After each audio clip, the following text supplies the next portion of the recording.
The celebration of a young girl's 18th birthday turned into a true nightmare. In this case, things got even worse, and for one person, the celebration ended in death. But was there malicious intent behind this tragedy? We'll find out in today's video. The couple Konrad and Julia Emirowicz couldn't have children for a long time. Julia couldn't get pregnant and had to visit a specialized clinic after many unsuccessful attempts. Family planning specialists examined the couple, conducted the necessary tests, and determined that they would never be able to have children. This deeply upset 40-year-old Konrad and his 31-year-old wife Julia, who dreamed of having a big family. However, they quickly accepted this and decided to adopt a child. The couple first adopted Austin, who was just 2 years old at the time. This happened in 2002, and 14 months later, they adopted a girl just 3 days after her birth. The baby was named Megan Joyce. The child was born to a mother addicted to illegal substances, so it was removed from a dysfunctional family. Imagine the couple's surprise when Julia discovered she was pregnant a few months after adopting 2 children. It was simply a miracle. The family was religious and believed that God had sent them a child as a reward for their good deed of adoption. Their third and only biological child was Morgan. Although only one of the 3 children was biologically theirs, they loved all the children equally. With 3 small children, the parents fully experienced the hassle of raising a baby. One of these annoyances was the constant changing of diapers, which gave the parents an idea. The mother and father decided to start their own business.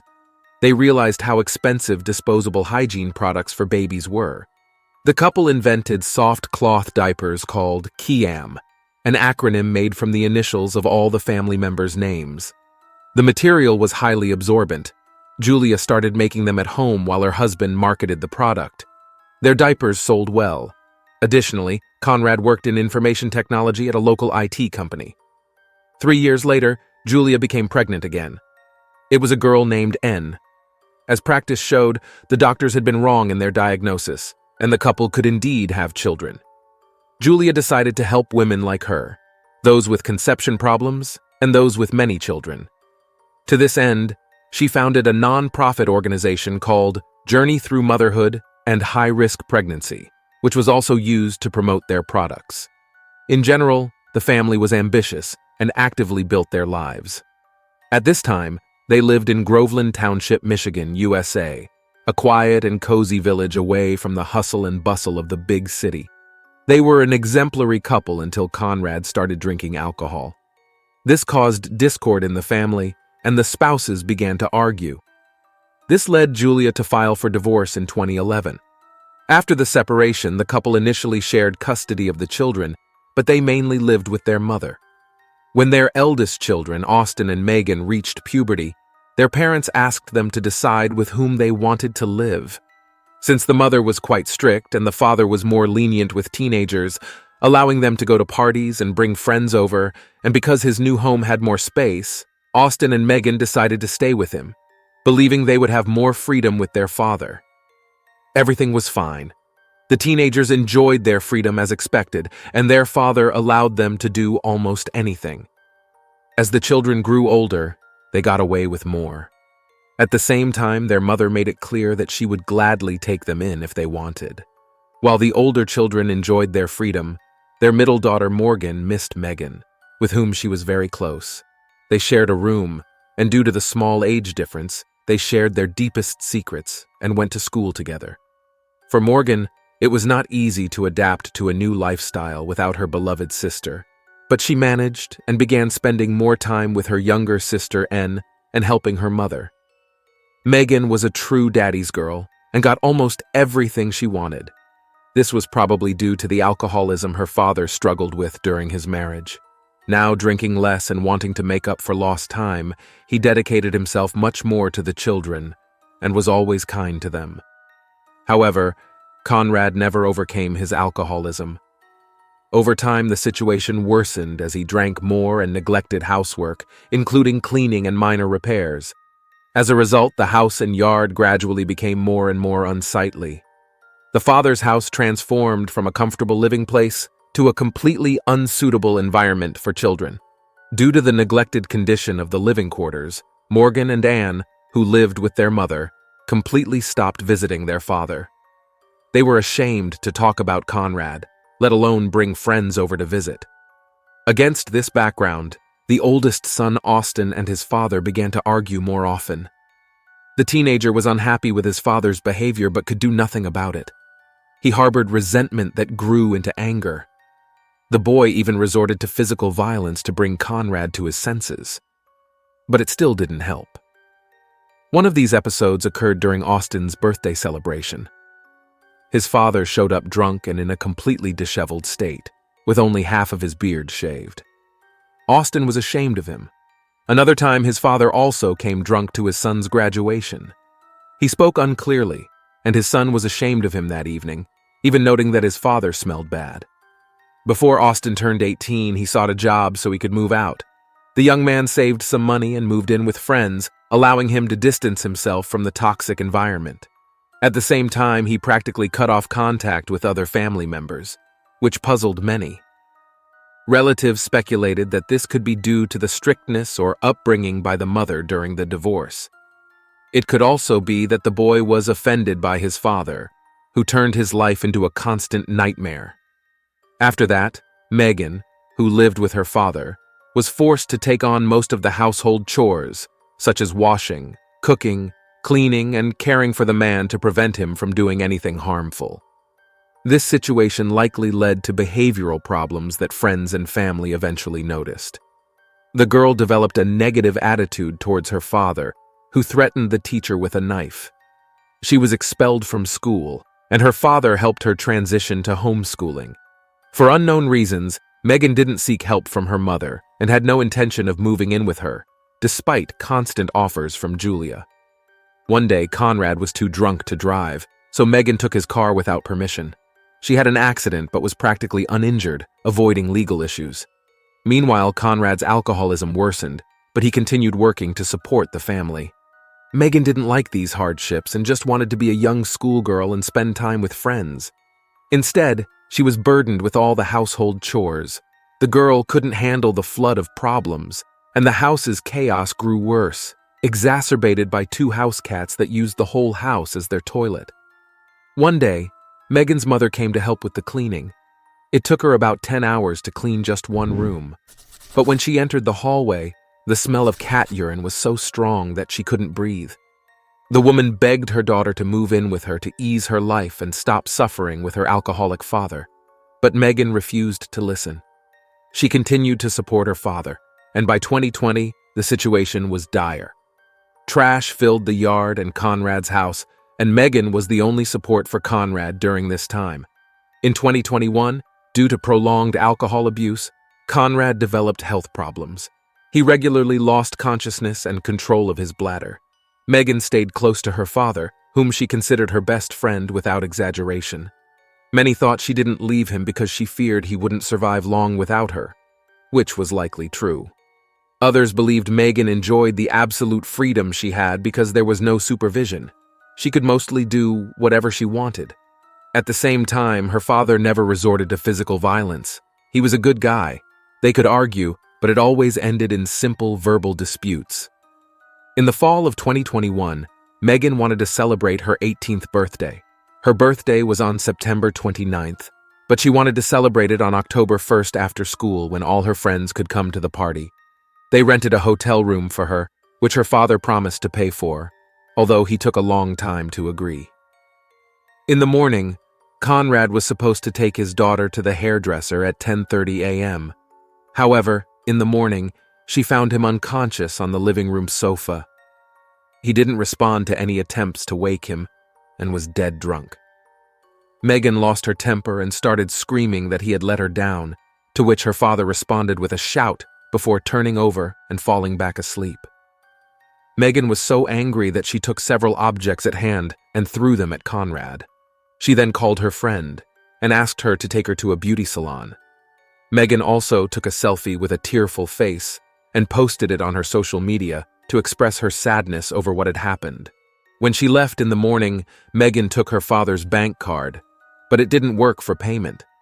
The young rebel thought she had entered the wrong PIN and wanted to ask her parents. She started calling, but her father didn't answer. She asked her friend Kayla, who lived nearby, to go to her house and find out the PIN code from Conrad. Kayla arrived at Megan's house around 4 p.m. She entered, greeted Conrad from afar, but was literally speechless in shock when she saw him up close. He was alive, but his entire body was covered in terrible sores. His fingertips were literally burned, and his legs looked green. The man gave her the PIN code, and Kayla called Megan to inform her of the code and expressed her shock at Conrad's condition. Megan calmly told her not to pay attention to her drunk father. Kayla then called Austin, whose number she had saved for emergencies. Austin came to help and asked her to report what she had seen to the emergency services. Kayla called 911 and waited for the ambulance. She talked with Megan for 15 minutes, trying to get information about Conrad's condition, but it became clear that the alcoholic's daughter didn't realize the seriousness of the situation. Paramedics responded quickly to the call, but had difficulty navigating the cluttered yard. When the man was carried out of the house on a stretcher, Kayla heard him speaking deliriously in another language. By this time, Austin arrived with his friend Lucas. He asked his father what had happened, to which Conrad replied that everything was fine. When the young men entered the house, they found blood and some white powder on the sofa where their father had been lying. Nearby was an open jar of anti-clogging powder. This powder was probably on their father's body, but how did it get on the sofa? At the hospital, Conrad remembered that his wounds might have been caused by his daughter throwing several rather heavy objects at him before leaving the house. However, Megan was mainly concerned about her father's condition. She called him several times trying to find the correct PIN code. Unable to pay for the beauty salon services, she seemed even angrier. The girl didn't understand that her father had severe health problems and was hospitalized. When her friend told her this, Megan didn't comprehend what she was talking about and laughed, saying he was just drunk. However, the conversation was already about serious health issues. By this time, doctors had assessed Conrad's condition and found it severe. Unfortunately, the hospital lacked the necessary equipment to treat such severe burns. It was considered whether the victim could be transported to a better-equipped hospital. Austin called his mother and asked her to check Conrad's house again, as he had to stay at the medical facility. The woman searched for a mobile phone at the scene and was horrified again by the apartment's condition. Meanwhile, doctors prepared Conrad for transport and conducted several tests, including checking his blood alcohol level. The specialists were shocked. Even after 6 hours in the hospital, his levels were 2.5 per milli. For comparison, the legal limit for driving is 0.8. Even after such a long hospital stay, Conrad was still very drunk. His blood alcohol level in the morning could only be guessed after talking to his daughter. This explained why he remembered almost nothing and made only fragmentary statements. Before Conrad was transported to a new hospital, 3 police officers came to speak with the victim. They were told everything known, including the suspicion that the daughter had used some white powder to burn her father deliberately. The law enforcement officers had to check several contradictory statements simultaneously. To do this, they decided to split up. While one investigator talked with the victim, the others searched for his daughter. Austin called Megan, yelling that she had deliberately injured her father with chemicals. Julia informed the police officers where her daughter would be celebrating her birthday, so some officers headed there. Around 12 a.m., the police found a car with teenagers, including Megan. They pulled her out of the car to ask her some questions about what had happened.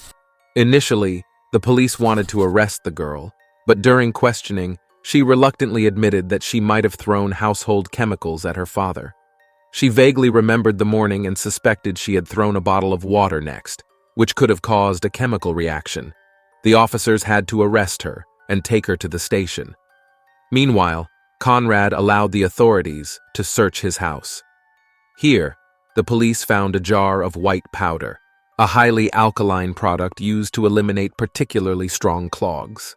Megan was charged with assault with the intent to cause serious bodily harm. She could post bail of $75,000, but she didn't have that much money and remained in custody. At this point, Conrad was in severe pain. In the new hospital, Surgeons assessed his condition as serious, requiring numerous wound treatments and the removal of dead tissue to make room for new skin. Transplants were also necessary. Most of the man's injuries were classified as nearly maximally severe. Austin was given responsibility for his father's treatment decisions. During Conrad's recovery process, he underwent numerous operations and suffered from multiple infections that his weakened immune system could hardly handle. He developed speech problems and had to undergo a tracheotomy due to the prolonged inhalation of chemical fumes, which severely damaged his lungs. Dialysis was necessary, and his condition worsened particularly quickly as the infection in his left leg progressed. Consequently, Austin decided to amputate it. By this time, Conrad's suffering had already lasted over 5 months, but doctors could not prescribe effective treatment. Conrad's emotional state became critical, repeatedly asking to end his life support measures to relieve him of pain and suffering. More than anything, the man wanted to return home. Conrad was eventually discharged home, where some relatives could visit him. But 3 days after his release, the 64-year-old man died as expected from complications on March 6, 2022. Forensic experts determined that the cause of death was poisoning with reagents that affected his lungs and kidneys. This event allowed Megan's act to be classified as murder. She was also accused of the reckless use of a potentially dangerous chemical resulting in death. The girl spent almost 15 months in prison before the trial began. The first hearing was scheduled for June 12, 2023. All relatives and friends who knew the victim of the incident testified, telling roughly the same story, instilling confidence in the reliability of the reconstructed events. They all doubted that the daughter had deliberately killed her father. They confirmed that Megan loved her drunk father Conrad and cared for him. But that day, she threw these items at him out of anger over the possibility of him ruining her celebration, without paying attention to what they were and without understanding the consequences. However, the prosecution had a different opinion. The prosecution believed that the teenager had specifically prepared chemicals to get rid of her father. This was not out of anger, but clearly planned. How else could it be explained that the girl accidentally encountered the chemicals and water, which caused such a reaction? The prosecution did not believe that the girl first accidentally threw the reagents and then accidentally poured water on them, causing a chemical reaction. All this resembled a premeditated crime, according to the prosecution. Lawyers countered the prosecution's accusations. The man lay on a wet sofa because he had bladder control problems. Megan didn't need to throw water on him and might not have done so because she was unsure during the conversation with the police. The reagent could have accidentally been spilled, and the burns could have been caused by the furniture on which the man lay being wet due to his urine. The girl couldn't have done this because such actions and reactions take time, and she spent all that time at the beauty salon. Serious questions arose about the reaction's strength. Alkali does not react with cold water at room temperature and takes a long time to damage the skin. It reacts almost instantly with hot water. According to the lawyers, everything pointed to the fact that the girl deliberately poured hot water into the bottle and threw it on her father. However, all the circumstances of the case indicated the opposite, meaning she didn't do enough to harm her father. His lifestyle worsened the situation. The version seriously considered was that after Megan left, someone else came and caused this reaction, becoming the cause of Conrad's severe injuries. Austin, in particular, came under new suspicion due to his strange behavior on the day of the incident and his strained relationship with his father and other relatives. He could be seen as a potential murderer. The fact is that Conrad remained alone in the house from 10 a.m. to 4 p.m. During this time, anyone could have come and done anything to him, taking advantage of the morning scandal's confusion. Nevertheless, the jury found Megan guilty on July 15, 2023. The final decision lay with the judge, who scheduled a sentencing hearing in 10 days. The matter was extremely controversial. Some jurors believed the defendant had deliberately killed her father, while others attributed it to an accident and a grudge that had built up over the years. She admitted that she had no idea mixing certain reagents with water could lead to a person's death. On July 25, 2023, the sentence was announced. The defendant, who had previously declined to testify, gave a 15-minute emotional speech in her defense. She said she was very sorry, missed her father, and didn't want to hurt him. At the same time, Megan noted that she wasn't sure what exactly she threw at him. The defendant asked the judge for understanding and support in realizing her dreams, including a college degree in marine biology and creating a program to support depressed children to change the world. The girl claimed she posed no danger to society. Consequently, the judge decided to give the young 19-year-old Megan another chance and sentenced her to only 1 year in prison and 5 years of probation. Megan and her lawyers had not even expected such a lenient sentence and were very pleased. The defendant's mother and sisters supported her. Considering the time already served in prison, she was released immediately after the trial, having spent more than the prescribed time behind bars. The prosecution was disappointed with the verdict and demanded the offender be placed under house arrest. However, the court refused to restrict the girl's movement and put her under GPS surveillance. A young woman was found dead on the floor of her own apartment. The police began their investigation and immediately uncovered some very disturbing facts. It turned out that the residents of the apartment complex had long noticed something strange and lived in fear. During the investigation, more and more eerie details emerged until they finally uncovered an unexpected truth. But that was just the beginning. Stephanie Renee Bennett was born on April 30th, 1979, in the small American town of Rocky Mount, Virginia. When she was young, her parents divorced, and Stephanie continued to live with her mother. However, her father lived not far from her house, and she saw him almost every day. Later, her father remarried, and Stephanie gained a half-sister named Diane. After school, she attended Roanoke College, which was 350 kilometers from her home. In her final year of college, she met a man named Walter, and soon they began dating. After college, the couple lived in different cities, but remained together. Stephanie moved to Raleigh, North Carolina, with her half-sister Diane and their mutual friend Emily. The three rented an apartment in the Bridgebard apartment complex, located in a quiet, peaceful area on the outskirts of town. Stephanie got a job at IBM, and her boyfriend moved to Greenville, South Carolina, to pursue an engineering degree. Stephanie lived in Raleigh for about a year. At that point, she, her sister, and her friend planned to move to other cities. The young woman, who had just turned 23, wanted to move to Greenville to be with her boyfriend, and the couple had already started searching for an apartment. In May, Stephanie traveled to Greenville, where she and Walter looked at several apartments and chose one they wanted to rent. When she returned to Raleigh, her friend and sister were no longer at home. Emily had moved to another city, and Diane had left for a few days to attend a funeral. On the evening of May 20th, Stephanie came home from work and called Walter. He wanted to fax her the lease agreement for the apartment, which she needed to sign. They agreed that Walter would send it the next afternoon when Stephanie could use the computer at work. The next day, he tried to call her, but Stephanie did not answer at work or at home. He then called her sister, and Diane contacted her colleagues.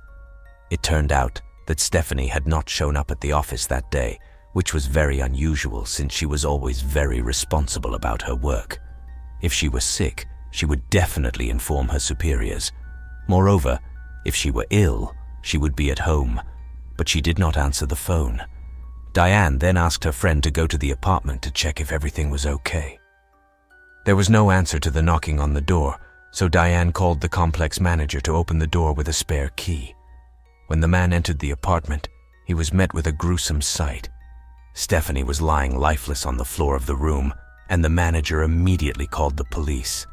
She was not wearing any clothes, and there were blue marks on her neck. Investigators found Stephanie's ID and confirmed from the photo that it was her. The investigators noticed leaves on the lid of a dirty laundry basket under the window in Emily's bedroom and concluded that the murderer might have entered the apartment through the window. They also discovered that the phone in Emily's room was in a closet and its cord had been cut. Apparently, the perpetrator had hidden there and taken the phone so that Stephanie could not use it. After speaking with Diane, The police found that several items were missing from the apartment. The perpetrator took $8 from the victim's wallet, 2 cassette recorders, and a laundry basket from Stephanie's room. Apparently, he placed the stolen items there. Experts found traces of semen on the victim's body and took a DNA sample, but it did not match any in the FBI database. Additionally, the cause of death was determined to be strangulation. In the meantime, the investigators questioned all the residents of the complex, hoping someone might have seen the murderer. During these conversations, the police discovered that something strange had been going on in the complex for months. The residents regularly noticed a person peeping through their windows. They complained to the management, but the person was never found. Notably, this person had been seen at least once at Stephanie's window. Additionally, an unknown man had assaulted a girl jogging by a nearby lake a few months ago. After this incident, Stephanie was afraid to stay alone in the apartment and wanted to move to Greenville as soon as possible. The investigators examined the area around the complex and found something strange. In the bushes, they discovered several dozen pieces of women's underwear, which, as it later turned out, belonged to Stephanie. The police suspected that the murderer had taken them from the apartment and disposed of them in the bushes for some reason. However, this theory was soon disproven. It turned out that a teenager living in a neighboring apartment regularly sneaked into Stephanie's room, stole her underwear, and threw it into the bushes. He confessed to this when the investigators questioned all the tenants. The young man denied any involvement in the murder, and his DNA did not match the sample from the murderer's semen. Therefore, he was no longer considered a suspect. The police believed that the most obvious candidate for the murder was the man who had been peeping through the windows of the complex. After speaking with everyone who had noticed this man, the investigators created a rough sketch. It was published in the newspapers but yielded no results. As part of standard procedure, the investigators checked the background of the victim's boyfriend.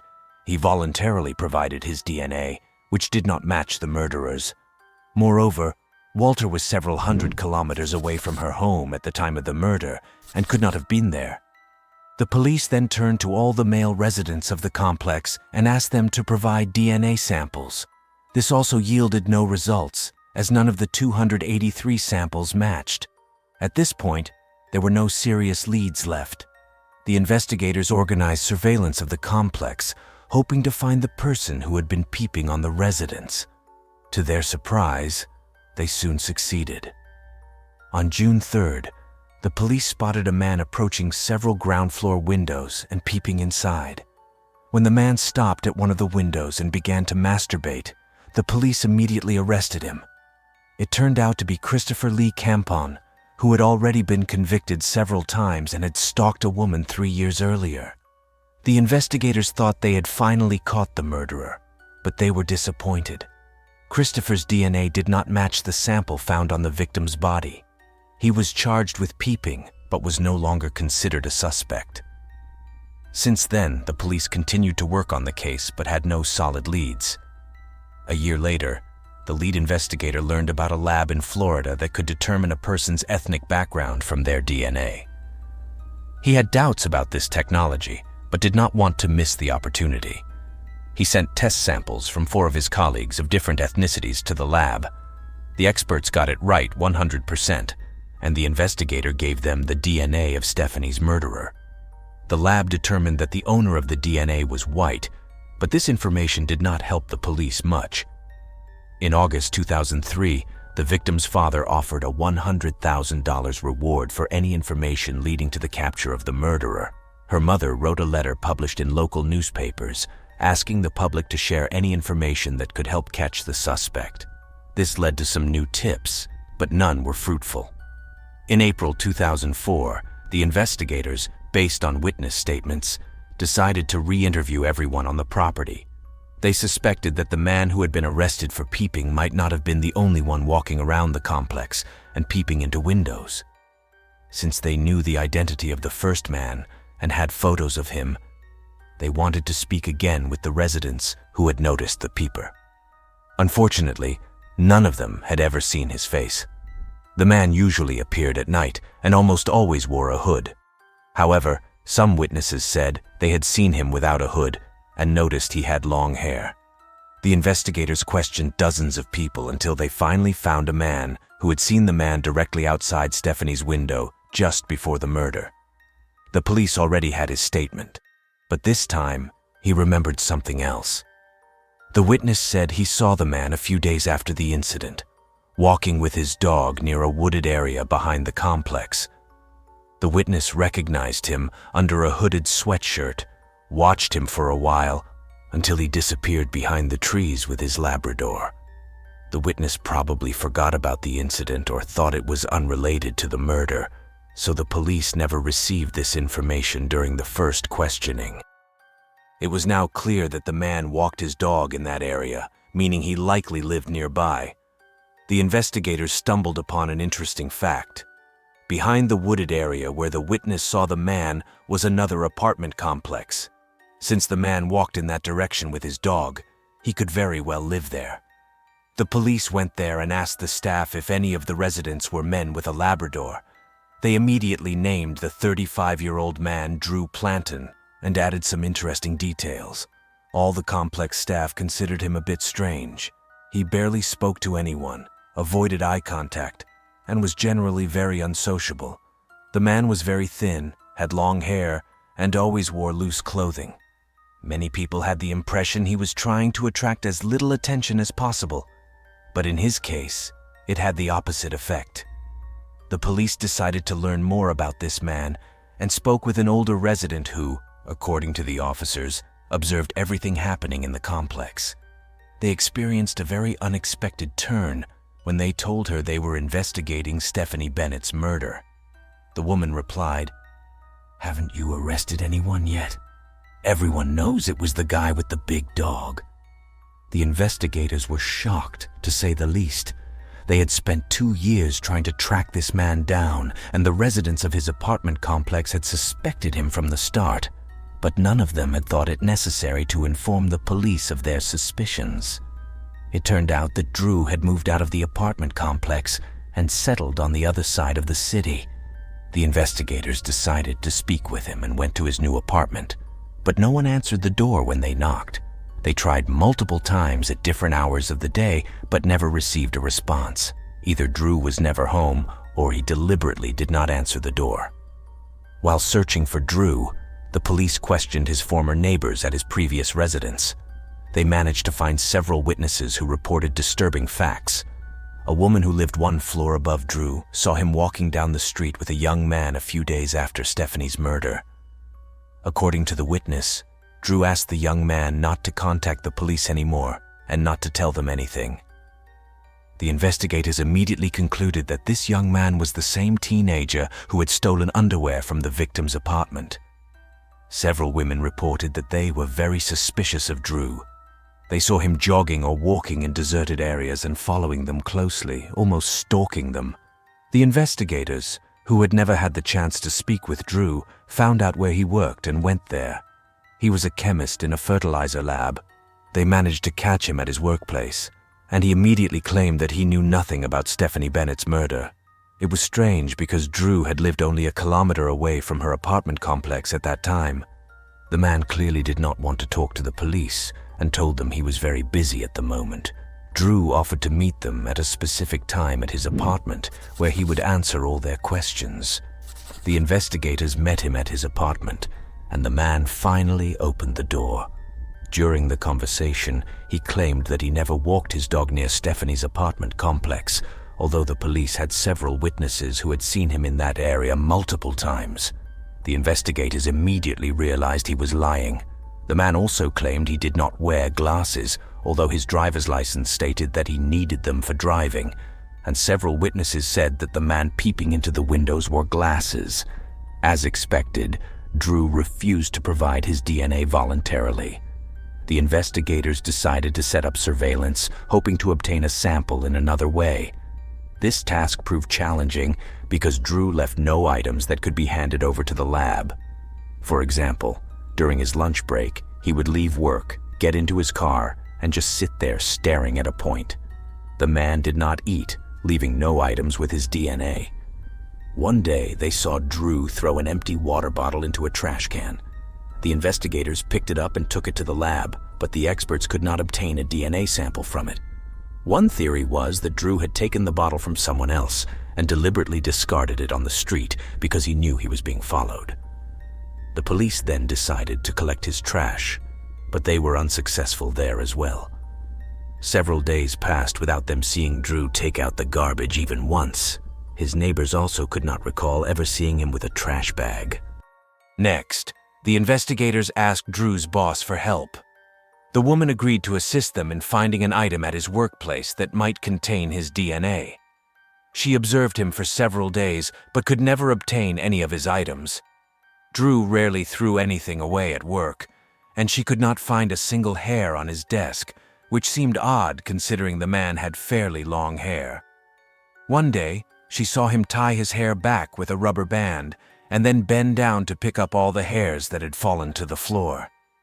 She then decided to invite him to a cafe during lunch to supposedly discuss some work-related issues. However, Drew was extremely cautious. He ate mostly with his hands, put all used napkins in his pocket, and even removed the straw from his drink. For dessert, they ordered banana pudding, and Drew finally used his fork, but he wiped it with a wet napkin for 15 minutes afterward, leaving no possibility of obtaining a DNA sample. Despite this, the investigators retrieved the fork and handed it over to the lab. The experts found tiny traces of DNA that partially matched the DNA of Stephanie's murderer, but the result was too vague for a conclusive comparison, requiring more biological material. Finally, the investigators obtained a search warrant for Drew's workplace, hoping to find an item with his DNA. They were still concerned that Drew might flee if he found out about the search, so they decided to conduct it in the evening. Among the suspect's belongings, they found gloves he used for handling chemicals. The investigators realized they might contain his DNA and took them, replacing them with another pair. They still feared Drew might escape and disappear if he suddenly realized the police had his DNA. The forensic team found biological material in the gloves, and a DNA test confirmed a complete match. The investigators were finally sure that Drew was behind Stephanie Bennett's murder and had undeniable evidence. On October 18, 2005, the police secretly surrounded the lab where Drew worked and waited for him to come out. They feared he might take hostages or attack one of his colleagues if they tried to arrest him inside the lab. These fears were not unfounded. When Drew left the building, he was immediately arrested and found with a loaded weapon. He was clearly aware that the police were closing in on him and had no intention of giving up easily. During the more than 6-hour interrogation, Drew did not say a single word. He refused food and water and barely moved. The investigators had to put him in a wheelchair to move him around the police station. After obtaining a search warrant for his apartment, the investigators found a laundry basket stolen from Stephanie's apartment, as well as 9 pistols, 2 shotguns, 40 knives, a sword, and a machete. They also found a set of lockpicks and handcuffs among his belongings. The investigators found a notebook with dozens of women's names and immediately set out to see if they were all safe. It turned out one of the women was a resident of his previous apartment complex who had complained about Drew during questioning. She said the man had been watching her on the street, and she found his gaze unsettling. Her fears were confirmed by the police. They found her underwear and tampons in Drew's apartment, along with a copy of a video recording of her high school prom. Drew had sneaked into her apartment, taken the video, made a copy, and returned the original. He had kept these items the entire time, even after moving out. The investigators also found a check in Drew's apartment written in the name of a woman who had been murdered in 1999. They discovered Drew had lived in her town at the time. The woman had been shot with a rare caliber weapon, and exactly such a gun was found in Drew's collection. This made Drew a suspect in that case, but he first had to stand trial for Stephanie's murder. A month after his arrest, the prosecution officially announced they would seek the death penalty. The trial was scheduled for the following year, and Drew spent this time in solitary confinement. But the trial never took place. On January 1, 2006, Drew was found dead in his cell. Despite all the precautions, he had managed to take his own life. The investigators had no doubt that Drew was the one who had killed Stephanie Bennett, but a search of his apartment raised the inevitable question: how many other victims might this man have had? It was very likely that he was behind the 1999 murder, but the investigators were almost certain that Drew might have been involved in other crimes. After carefully studying his biography, the police found some interesting facts. Drew grew up in a troubled home with 3 brothers. His father constantly humiliated and beat the children until his mother ran away with them to another city. As a result, Drew became a very withdrawn teenager, a trait that intensified over time. Despite this, he received a good education and a decent job as a chemist. His colleagues said he was very intelligent, but his social skills were practically non-existent. He had no friends, met with no one at work, and always tried to stay as far away from the team as possible. Remarkably, Drew's own brother also had a criminal record. He spied on women using a hidden camera and was sentenced to probation in 2008. Drew's mother sued the state government, accusing the authorities of allowing her son's death. The judge concluded that the prison staff had taken all prescribed precautions and could not have prevented the man's suicide. Stephanie Bennett's father attempted to sue the management of the apartment complex, arguing that they had ignored residents' reports of a peeping Tom and had not paid enough attention to the safety of the residents. He claimed there was insufficient lighting near the houses during the dark hours, allowing anyone to approach unnoticed. He also learned that the window in his daughter's apartment was broken, but the complex management had not been in a hurry to fix the problem, even though it was their direct responsibility. Finally, the man withdrew his claims without explaining his decision. Thus, this complex and complicated case was finally solved, but the police officers still wonder how many other victims Drew might have had. The available information suggests that the man had a tendency towards serial offenses. However, after his death, it is almost impossible to uncover the truth. Thank you for watching, and take care of yourselves. Many people do foolish things when they're young, which is unavoidable, but we learn from our mistakes. Some mistakes go too far and destroy families and destinies. This is what happened to the protagonists of today's story, whose reckless actions led to a bloody tragedy. The crimes were committed with shocking brutality. The life of Anne Kasprzak was difficult from the start. She was born on January 10, 1997, but not into a loving family.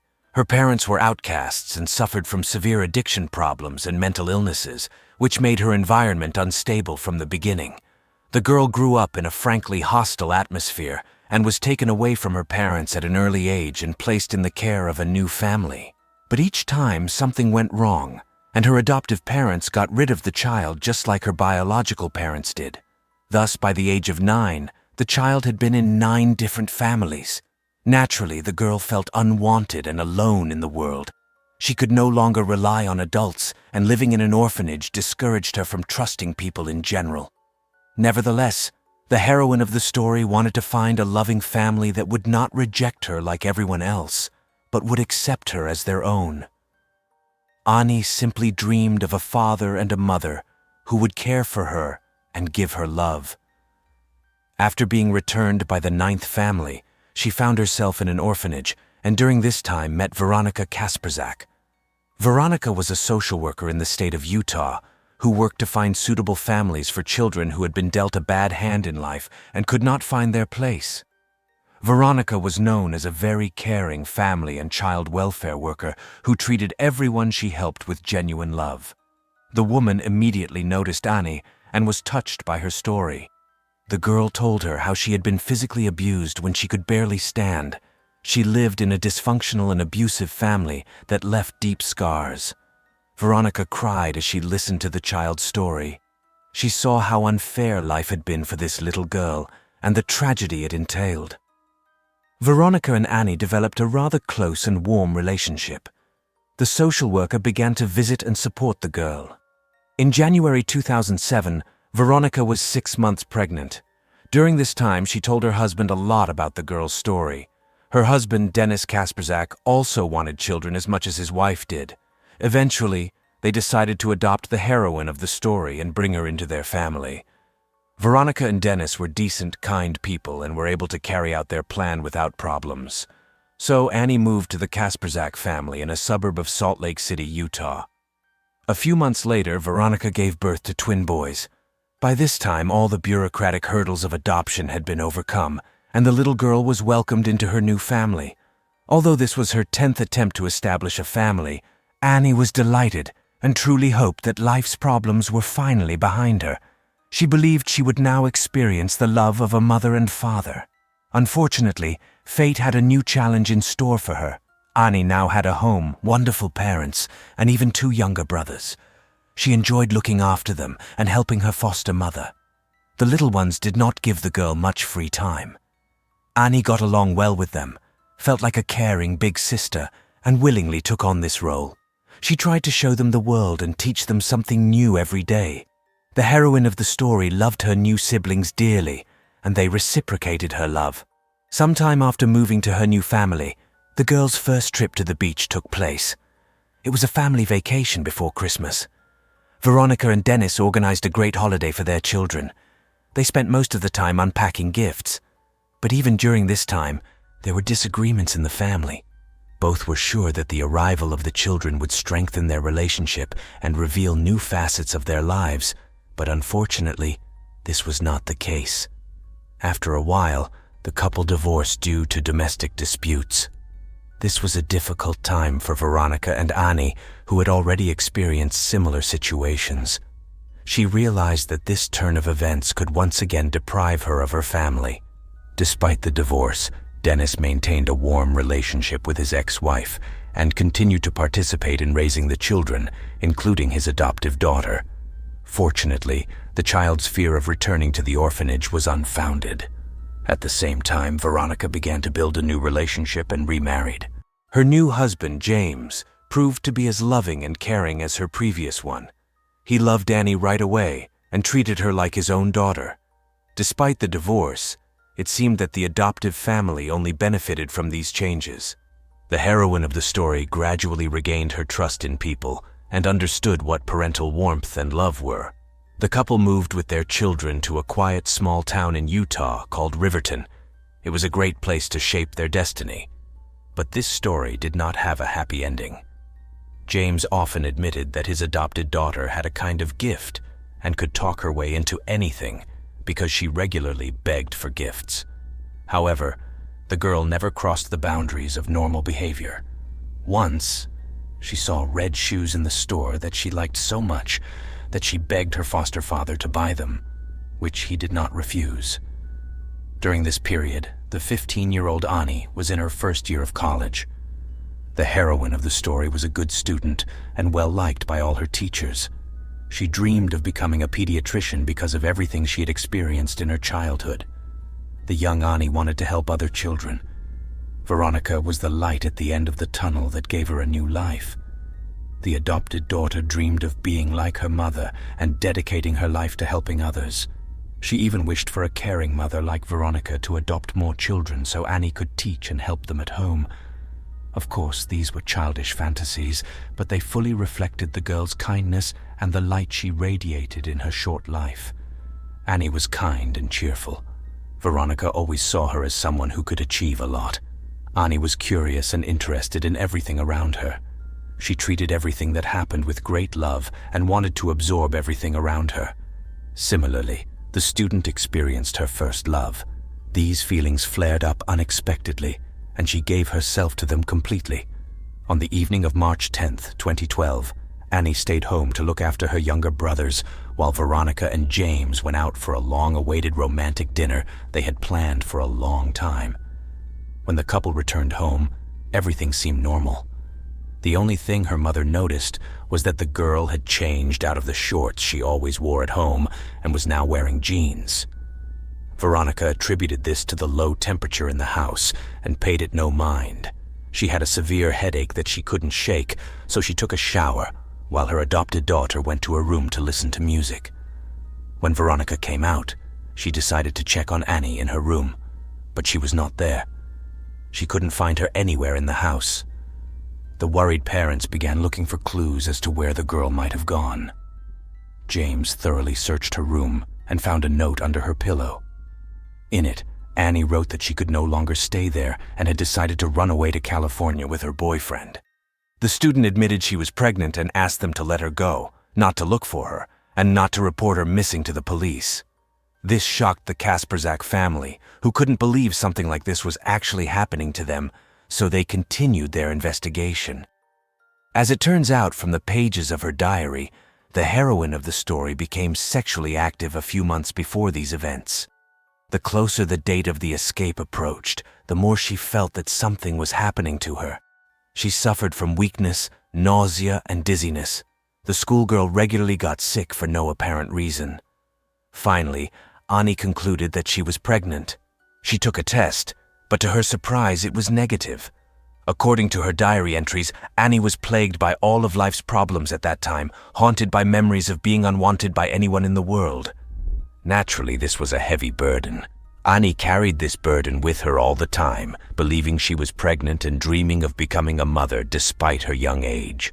The failed test frightened her greatly because she had already prepared for the baby's arrival. Still, running away in this situation seemed like a very strange decision that her parents didn't understand. Both tried to give Annie everything, especially care and love. She seemed comfortable in her family and enjoyed looking after her brothers, so this decision seemed unpredictable and spontaneous. Annie hadn't even tried to discuss her potentially delicate situation and future plans without asking Veronica and James. Naturally, they were concerned about their daughter's escape. Her phone was silent, so they went straight to the police. What worried them most was the question of who exactly Annie might have run away with. No one had heard of Annie having a serious relationship with a boyfriend, as she seemed too young for that. Parents and police officers contacted her close friends while still trying to reach her by phone, but she ignored all attempts. From acquaintances of the missing girl, they learned that her boyfriend's name was Darwin Christopher Bagshaw, and most people just called him Chris. The lovers met in a math class at school and were drawn to each other, beginning a romantic relationship. It turned out that this secret relationship had lasted a year and a half before it became public. It was surprising that her parents didn't know about Annie's affection, as she had skillfully hidden her love from them. The missing girl's best friend revealed how obsessed Annie was with her boyfriend, and how afraid she was of losing him. During her relationship with her boyfriend, the company the teenagers kept changed, and Veronica and James didn't know most of the young people who were acquainted with their daughter. Despite these difficulties, the mother managed to contact Chris. It was suspected that he had run away with Annie. To everyone's surprise, the young man admitted that he had no idea where she was. He told a completely different story and confessed that their relationship had ended and that Annie had run away with a new boyfriend named LJ at the time of her disappearance. Indeed, the foster parents knew about Annie's friendship with Chris, but they had no idea that the teenagers were in a relationship. LJ's name was completely unfamiliar to them. They had never heard of him. While Veronica called her daughter's friends and acquaintances, trying to find out who the new boyfriend was and what was going on, James managed to track the girl's phone signal. Using an app, he monitored the device and its movements in real time on a map. For some time, the missing girl's phone was moving quite quickly, suggesting she was not traveling by car, but after a while, it stopped, and then the signal disappeared entirely. It was still impossible to reach their daughter, but while she had previously ignored all attempts, the parents were now being redirected to voicemail. The signal dropped near a Walmart located close to the riverbank, just a few miles from their home. The parents immediately went to the store and searched the supermarket, asking everyone if they had seen Annie. They showed people her pictures, but no one recognized the missing girl. No one had seen her in Walmart, and when they reviewed the surveillance videos, they couldn't find her either. It was strange. At home, Veronica kept calling her daughter, but the student continued to ignore every attempt to contact her. Naturally, the parents were in a panic, but they desperately hoped that Annie was okay. Of course, the couple was worried about the delicate situation Annie was in and the fact that she had run away, but they hoped until the last moment that their daughter would come to her senses and return home. During the search for the missing girl, a man came to the police station on March 11th, the day after her disappearance. A passerby had found blood on the riverbank. At first, the man thought the stains were from an injured wild animal. A little further away, he found another pool of blood with a red shoe nearby. The observant bystander found this suspicious and immediately decided to call the police. Forensic experts arrived at the scene and initially took blood samples for analysis. The forensic team confirmed that the samples belonged to a person. Given that Ani's last known location matched this place, the investigators were skeptical. After this news, a search operation was launched immediately. Divers were brought in to examine the river, several people searched the coast, and a rescue helicopter was deployed. About 2 kilometers north of where the shoe was found, the body of a girl in a red dress was discovered floating face down in the water. When the searchers pulled her from the water, they couldn't identify her immediately.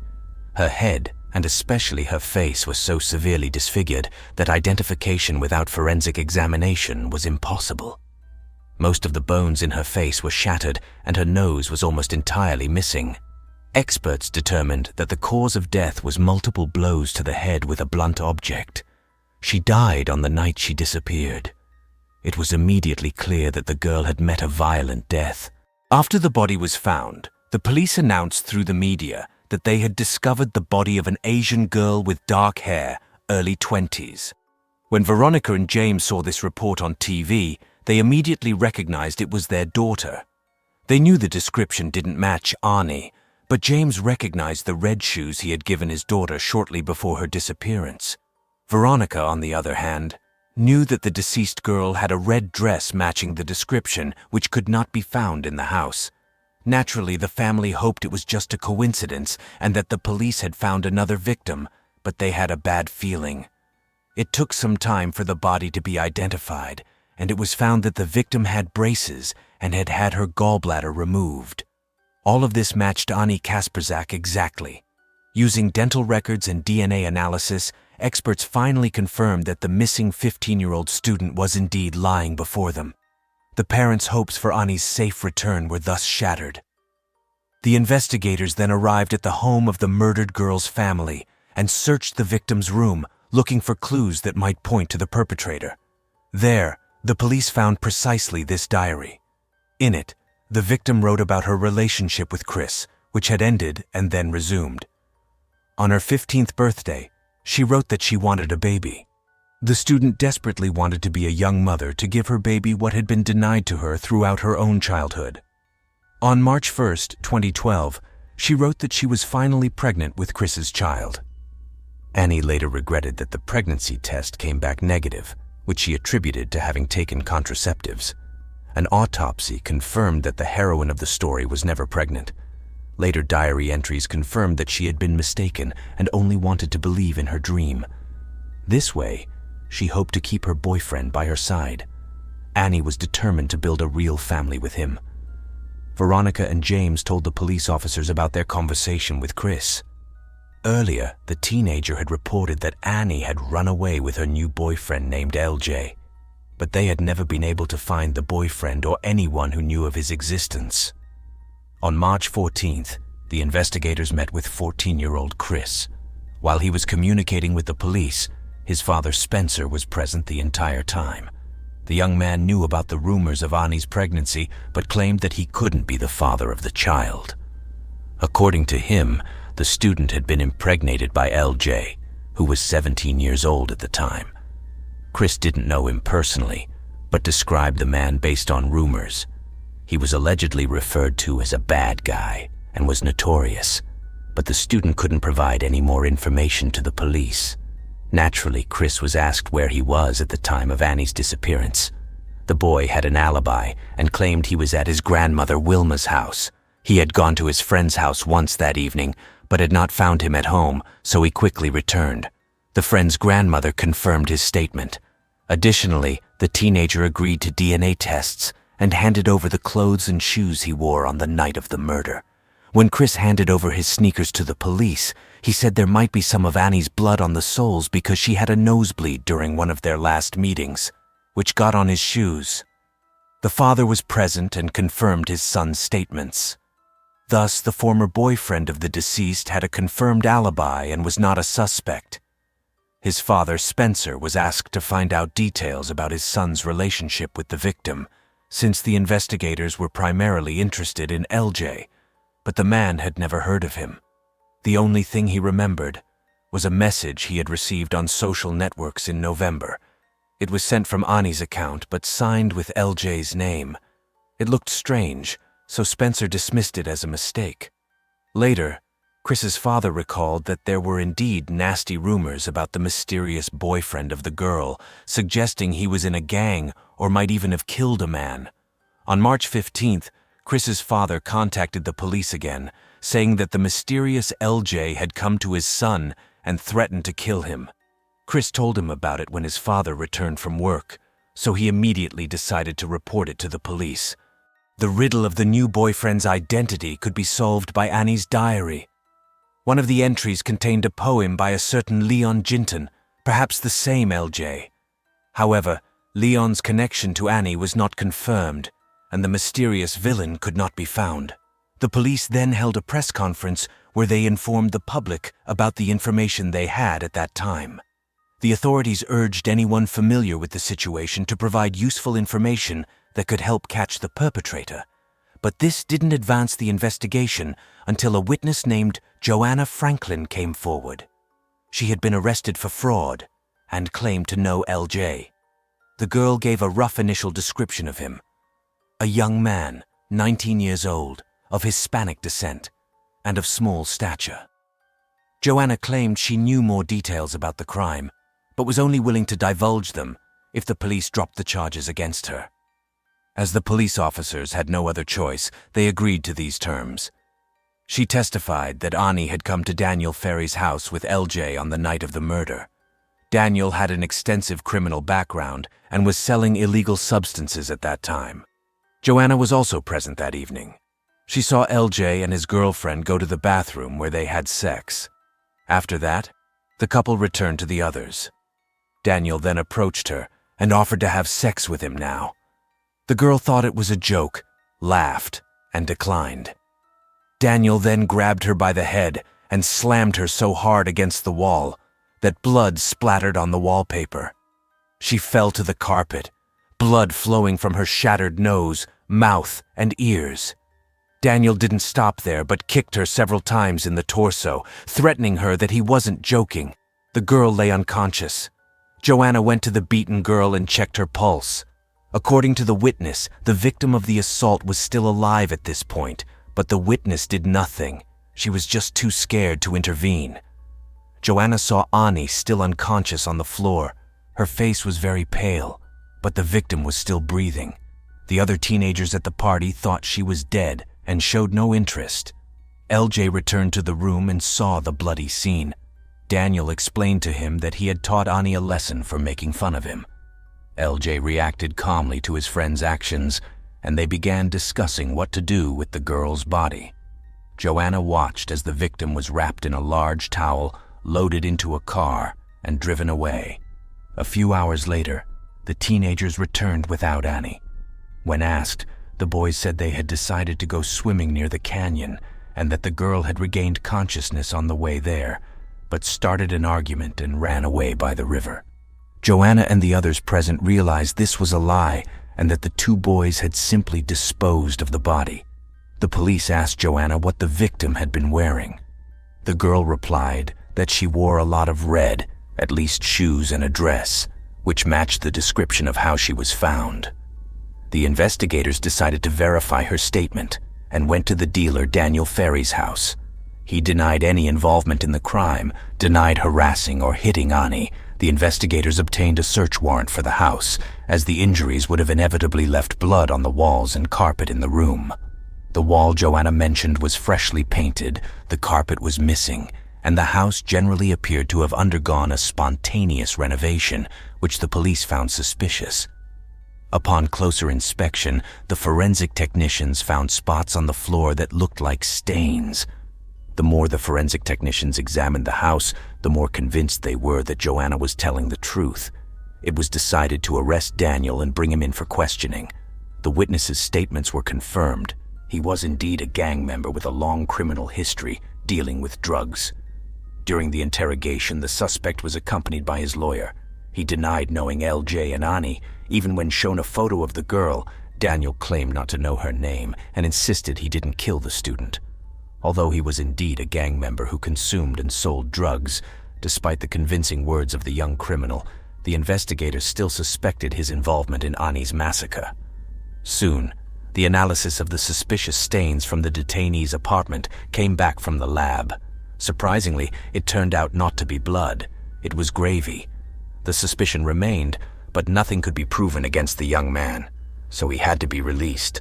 While trying to prove his involvement in the girl's murder, the investigators found out that the main suspect had committed another crime at the same time.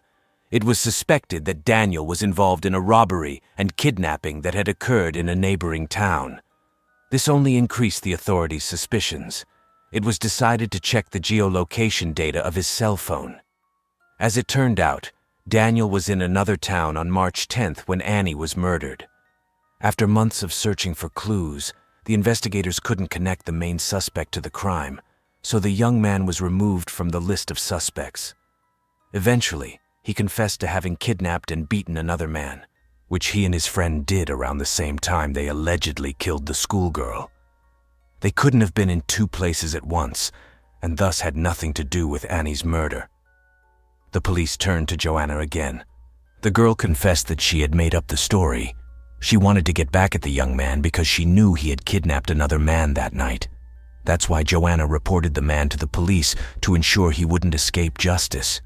Due to this lie, the police spent more than a year on an investigation that was doomed to fail. In the following months, there was no progress in the case. No LJ could be found. Then the officer in charge of the investigation was killed in the line of duty, and the case was handed over to a new officer.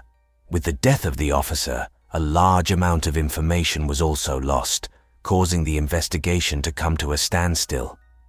This caused great concern for Annie's family. It was decided to offer a reward for information leading to the capture of the murderer. The new investigator began reviewing all the case files again. He reread Annie's diary and focused on the fact that the deceased had intimate contact with Chris a few months before her death. Afterward, she thought she was pregnant, but this turned out to be a mistake. The girl apparently tried to bind the man to her with a child, which was already a strong motive for the crime. On the night of the murder, they repeatedly called each other, and in the evening, Ani received 3 calls from a hidden number. These could be traced back by the phone companies, allowing the investigators to find out they were made from Chris's number. It seemed that the couple had had an argument and were trying to solve their problems over the phone. The officers decided to recheck Chris's alibi, who seemed the most suspicious in this case. He was also the only one with a motive. By tracing the phone calls, they found out that the young man's grandmother and father had lied. Chris wasn't with them that night, and they did this only to confirm the young man's alibi and protect him. Moreover, much more blood was found on the shoes of the friend of the murdered girl than could be explained by a nosebleed. All this increased the suspicion against the boyfriend, who was clearly being protected by his relatives. After another conversation with the father, he admitted under pressure from the investigators that he had lied to the police 2 years earlier. A review of the conversations between Chris and his father revealed that the boyfriend had sent him messages instructing him to lie to the police about the nosebleed and his alibi. The biggest surprise for the new investigator was Chris's nickname. One of the young man's friends admitted that they always called their friend LJ. The final proof of his guilt came from checking the geolocation of his cell phone at the time of the girl's murder. It turned out that he was at the riverbank where the body was later found. It seemed the case was finally solved. At that time, Chris was living with his mother in Colorado, and police officers went to talk to him. When the investigators picked up the teenager for another conversation, he was on his way to school. The main suspect didn't expect to meet with the police, but wasn't confused and said he wouldn't talk to the investigators without a lawyer. In October 2014, he was extradited back to Utah. The young man refused to communicate with the police officers, but the evidence against him was sufficient to charge him. His trial was set for March 2016, and under state law, he was to be tried as a juvenile, meaning he could be released at 21. This couldn't be allowed to happen, so the prosecution, with the support of the murdered girl's family, petitioned for him to be tried as an adult due to the severity of the crime. Meanwhile, the teenage murderer was detained until the trial. During this time, Chris told a fellow inmate the story of the murder, revealing the horrific details of the crime. According to his confession, he truly believed for a long time that his girlfriend was pregnant and didn't know that this wasn't true. The very fact that she was pregnant shook him deeply. He didn't want to become a father so early, even before finishing school. The man planned to get rid of his girlfriend and suggested meeting by the river to discuss running away from home, a lie that the heroine of the story naively believed, writing a farewell letter to her family. When the student arrived at the meeting in a beautiful dress, Chris attacked her and hit her several times with a shovel in the face. The girl fell to the ground, and Chris struck her several more times with the edge of the shovel in her face. He then placed the shovel flat on her head and jumped on it until Annie showed no signs of life. Experts confirmed that the described process matched the victim's injuries. After Chris's confession, a petition was granted allowing the murderer to be tried as an adult due to the extreme brutality of the crime. He was charged with first-degree murder. The lawyer tried to convince the jury that the young man didn't know what he was doing and felt remorse. However, the deceased's family was sure that Chris was only trying to gain sympathy to receive a lighter sentence. Despite all the tricks of the juvenile offender, he was sentenced to life imprisonment with the possibility of parole in no less than 15 years. He will be eligible for parole in 2034. The murderer's father and grandmother were also charged with perjury and obstruction of justice, each receiving 2 years in prison. Thank you for watching, and take care of yourselves.